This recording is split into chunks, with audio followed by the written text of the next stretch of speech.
what's the difference between worldly sacrifice and Christian or biblical sacrifice?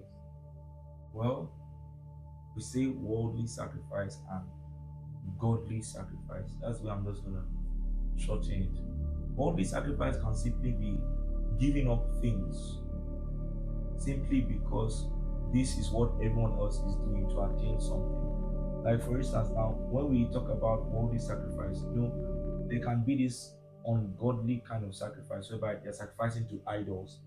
And then when we talk about sacrifice, still in the worldly aspect, there can be sacrifices that are given up for vanity, like what people lose to get rich, what people lose to gain people's attention, what people lose to gain the verification or validation of men. So that is worldly sacrifice. That is all these things. It's not about worldly sacrifice. What you lose to gain, but it is vanity. But when we talk about godly sacrifice, it's what you lose and then you gain God in return. Is that you're letting something go, not just because you feel or think that this thing should, be let go. For instance, now, if you give a sacrifice that God did not ask for, though you gave a sacrifice, it's not likely that to be accepted. Let's look at Saul, for instance, the book of Samuel. For instance, now Saul went out to go and battle. He was asked to destroy the entire Amalekites, right?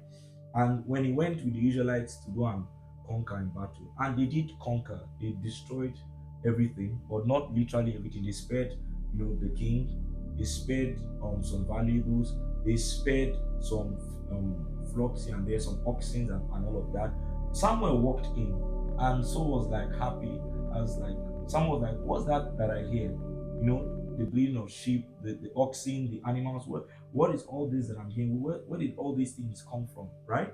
And then Saul was like, "We brought all these things to sacrifice to God based on their victory." He tried to balance to bring about a justification to what he had done, because he said that these things are brought now, they are for sacrifice. But Samuel said obedience is better than sacrifice. It means that sacrifice that is done outside of obedience cannot be accepted, even if that individual calls it sacrifice. So sacrifice, godly sacrifice, is what God would tell a Christian to drop, to give up, so that his name can be glorified.